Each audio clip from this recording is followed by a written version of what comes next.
Bismillahirrahmanirrahim. Assalamualaikum warahmatullahi wabarakatuh.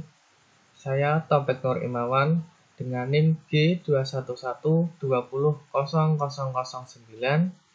Di sini saya akan menjelaskan makalah pendidikan agama mengenai kerukunan dan toleransi antar umat beragama Islam dengan umat beragama Hindu. Kita langsung saja.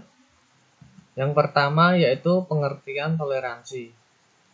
Toleransi antar umat beragama merupakan suatu sikap manusia sebagai umat yang beragama dan mempunyai keyakinan untuk menghormati dan menghargai manusia yang beragama lain.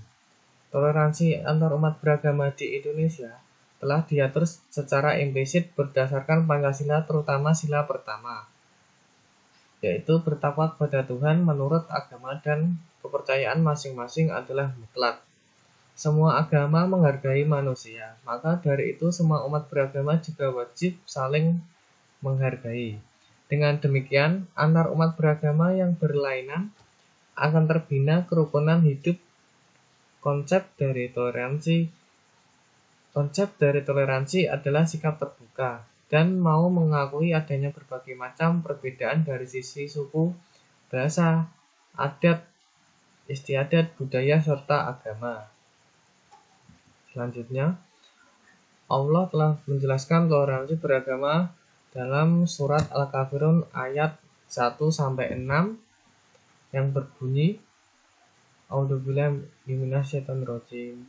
Bismillahirrahmanirrahim. Qul ayyuhal kafirun la a'budu ma ta'budun wala antum a'biduna ma a'bud wala ana a'bidu ma abattum wala antum a'biduna ma a'bud lakum dinukum waliyadin. Yang artinya, katakanlah Muhammad, wahai orang-orang kafir, aku tidak akan menyembah apa yang kamu sembah, dan kamu bukan penyembah apa yang aku sembah, dan aku tidak pernah menjadi penyembah apa yang kamu sembah, dan kamu tidak pernah pula menjadi penyembah apa yang aku sembah. Untukmu agamaku, dan untukku agamaku. Lanjutannya, dalam toleransi terdapat unsur-unsur yang harus ditekankan dalam mengekspresikan terhadap orang lain. Unsur-unsur tersebut yaitu, yang pertama yaitu memberikan kebebasan dan kemerdekaan. Setiap manusia diberikan kebebasan untuk berbuat, bergerak, maupun berkehendak menurut dirinya sendiri dan juga di dalam memilih satu agama atau kepercayaan. Yang kedua, mengakui hak setiap orang, yaitu pengertiannya suatu sikap mental yang mengakui hak setiap orang di dalam menentukan perilaku yang dijalankan itu tidak melanggar hak orang lain, karena kalau demikian kehidupan di dalam masyarakat akan kacau.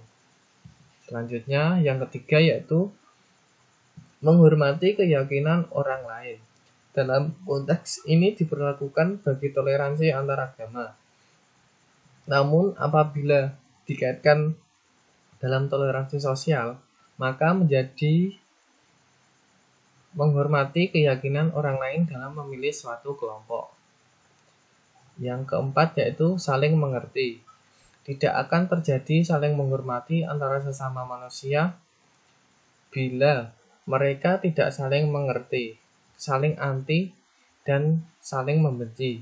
Saling berebut pengaruh adalah salah satu akibat dari tidak adanya saling mengerti dan saling menghargai antara satu dengan yang lain. Selanjutnya, dalam Quran Surah Al-Mumtahanah ayat 8 juga menjelaskan perilaku toleransi dan adil antar umat beragama yang berbunyi, A'udzubillahi minasyaitonirrajim. Bismillahirrahmanirrahim. La yanhakumullahu 'anil ladzina lam yuqatilukum fid dini wa lam yukhrijukum min diyarikum antabaruhum wa tuksidu illahim inna loha yuhibul muqsitin, yang artinya Allah tidak melarang kamu untuk berbuat baik dan berlaku adil terhadap orang-orang yang tiada memerangimu karena agama dan tidak pula mengusir kamu dari negerimu. Sesungguhnya Allah menyukai orang-orang yang berlaku adil. Yang kedua, poin kedua dari rumusan masalah yaitu kendala dan solusi yang menjadi permasalahan dalam mencapai kerukunan umat beragama. Yang pertama yaitu kendalanya rendahnya sikap toleransi. Sikap ini muncul sebagai akibat dari pula perjumpaan tak langsung atau indirect encounter antar agama, khususnya menyangkut persoalan teologi yang sensitif sehingga kalangan umat beragama merasa enggan mendiskusikan masalah-masalah keimanan. Tentu saja dialog yang lebih mendalam tidak terjadi karena baik pihak yang berbeda keyakinan atau agama sama-sama menjaga jarak satu sama lain. Yang kedua yaitu kepentingan politik. Faktor ini terkadang menjadi faktor penting sebagai kendala dalam mencapai tujuan sebuah kerukunan umat beragama khususnya di Indonesia. Jika bukan yang paling penting di antara faktor-faktor lainnya, tanpa politik kita tidak bisa hidup secara tertib, teratur, bahkan tidak mampu membangun sebuah negara. Tetapi dengan alasan politik juga kita seringkali menunggangi agama dan memanfaatkannya. Yang ketiga yaitu sikap fanatisme. Sikap ini muncul sebagai akibat dari pula perjumpaan tak langsung indirect encounter antar agama, khususnya menyangkut persoalan teologi dan sensitif sehingga kalangan umat beragama merasa enggan mendiskusikan masalah-masalah keimanan. Tentu saja dialog yang lebih mendalam tidak terjadi karena baik pihak yang berbeda keyakinan agama sama-sama menjaga jarak satu sama lain. Di kalangan Islam, pemahaman agama secara eksklusif juga ada dan berkembang. Bahkan akhir-akhir ini di Indonesia telah tumbuh dan berkembang pemahaman keagamaan yang dapat dikategorikan sebagai Islam radikal dan fundamentalis, yakni pemahaman keagamaan yang menekan praktik keagamaan tanpa melihat bagaimana sebuah ajaran agama seharusnya diadaptasikan dengan situasi dan kondisi masyarakat. Pandangan-pandangan semacam ini tidak mudah dikikis karena masing-masing sekte atau aliran dalam agama tertentu. Dengan saling mengandalkan pandangan-pandangan setiap sekte dalam agama tersebut, maka timbullah sikap fanatisme yang berlebihan. Dalam Islam, toleransi terhadap umat beragama lain itu mencakup semua aspek kehidupan sosial. Sementara untuk urusan agama, maka diserahkan kepada masing-masing. Namun umat Islam wajib melindungi non-muslim yang tidak memusuhi umat Islam. Allah Subhanahu wa taala berfirman pada Quran surah Al-Hujurat ayat 10 yang berbunyi, A'udzubillahi minasyaitonirrajim. Bismillahirrahmanirrahim. Innamal mu'minuna ikhwatun fa aslihu ba'ina aqwaikum wa taqullaha la'alakum turhamun, yang artinya sesungguhnya orang-orang mukmin itu bersaudara. Karena itu damaikanlah antara kedua saudara yang berselisih dan bertakwalah kepada Allah agar kamu mendapatkan rahmat. Lanjutannya, solusi masyarakat menghadapi permasalahan atau kendala dalam mencapai kerukunan antar umat beragama yaitu dengan saling pengertian dan saling menghargai antar agama. saya kira kita tidak perlu bersikap pesimis. Sebaliknya kita perlu dan seharusnya mengembangkan optimisme dalam menghadapi dan menyongsong masa depan dialog. Yang ketiga yaitu kerukunan dalam pandangan Islam dan Hindu. Islam dan Hindu, kedua agama ini mempunyai kitab suci yang berbeda, serta pembawa ajaran pun juga berbeda-beda, termasuk dengan lahir atau timbulnya pada masa atau zaman yang berbeda pula. Dalam pandangan Hindu, kerukunan bisa diimplementasikan melalui Trihita Karana. Ini merupakan ajaran untuk membina kerukunan, tidak hanya terhadap sesama manusia, melainkan juga terhadap Tuhan, bahkan seluruh ciptaan Tuhan. Istilah Trihita Karana berasal dari bahasa Sanskerta yang terdiri dari 3 kata, yaitu Tri, Hita, dan Karana. Tri artinya 3, Hita artinya bahagia, dan Karana artinya penyebab. Sehingga Trihita Karana memiliki 3 arti penyebab kebahagiaan. Lanjutannya, ketika hubungan yang harmonis itu diyakini akan membawa kebahagiaan, kerukunan, dan keharmonisan dalam kehidupan ini. Dalam terminologi masyarakat Hindu, hal ini diwujudkan dalam 3 unsur, yaitu yang disebut dengan sebagai parhyangan, pawongan, dan palemahan. Yang pertama yaitu parhyangan. Parhyangan adalah hubungan harmonis yang menyebabkan kerukunan antara manusia dengan Ida Sang Hyang Widi Wasa atau Brahman Sang Pencipta atau Tuhan Yang Maha Esa. 2. Pawongan.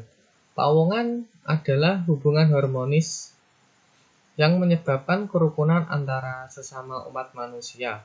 Pawongan menekankan agar sesama umat beragama selalu mengadakan komunikasi dan hubungan yang harmonis melalui kegiatan sima, krama, dharma, santi, atau disebut juga silaturahmi. 3. Palemahan. Palemahan adalah hubungan harmonis yang menyebabkan kerukunan antara umat manusia dengan alam lingkungannya. Ajaran ini menekankan pada umat manusia untuk tetap menjaga kelestarian lingkungan alam sekitar, sehingga terwujud keharmonisan alam dan tetap terjaganya keseimbangan ekosistem. Hidup rukun dalam agama Hindu diwujudkan melalui Trihita Karana, yang merupakan salah satu ajaran agama Hindu.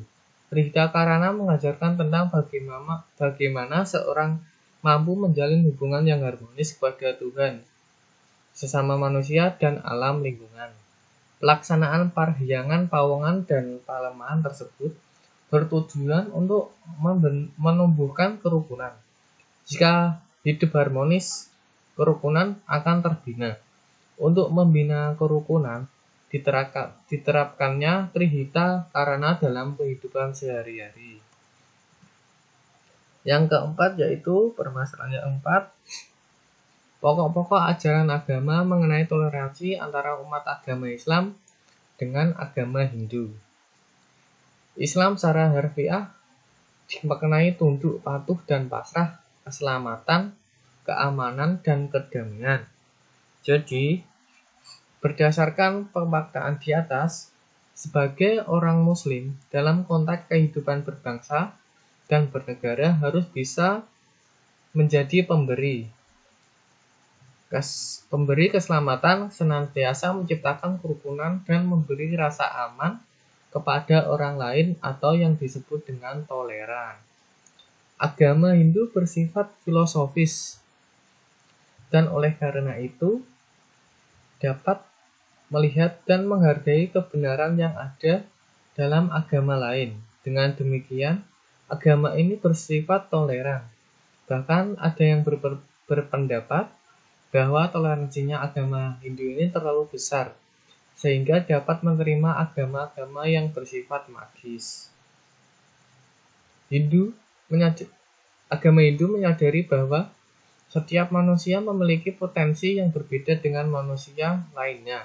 Ada manusia yang aktif, bekerja, manusia yang emosial, pecinta keindahan dan kelembutan, manusia yang menganalisis dirinya sendiri, panekun mistik, manusia yang mempertimbangkan semua hal dan menggunakan inteleknya, yaitu pemikir, pengabdi, dan melayani, dan sebagainya. Kesemuanya disebabkan manusia memiliki guna, kualitas diri, pengetahuan, kecerdasan, dan skill, dan karma, yaitu etos kerja, wasana karma yang berbeda. Pada dasarnya, setiap agama memberikan ajaran yang jelas dan tegas, sebagaimana semestinya berhubungan dengan pemeluk agama lain. Semuanya menjunjung tinggi hidup rukun, saling tolong-menolong antara pemeluk masing-masing agama. Namun terkadang pemeluknya lupa atau tidak mampu mengaplikasikan ajaran tuntunan dari agamanya sendiri. Setiap agama mengajarkan nilai-nilai kemanusiaan untuk kebaikan hidupnya. Nilai-nilai pedoman tersebut disampaikan melalui kitab suci agamanya masing-masing, khususnya agama Islam dan Hindu. Walaupun mempunyai latar belakang sejarah agama yang berbeda-beda, namun mempunyai tujuan yang sama. Salah satunya, tujuan yang dimaksud adalah sikap toleransi antar sesama umat manusia. Menurut Islam, yang dimaksud dengan toleransi adalah suatu sikap yang harus dimiliki oleh seorang muslim untuk saling menghargai dan menghormati pendirian orang lain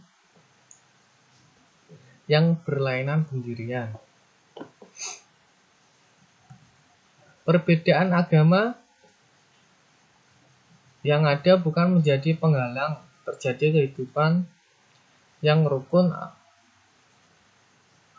satu dengan yang lainnya, baik itu dari umat Islam maupun umat Hindu, sama-sama memiliki sikap toleransi tinggi, terutama dalam menyikapi perbedaan ritual keagamaan yang ada antara kedua belah pihak.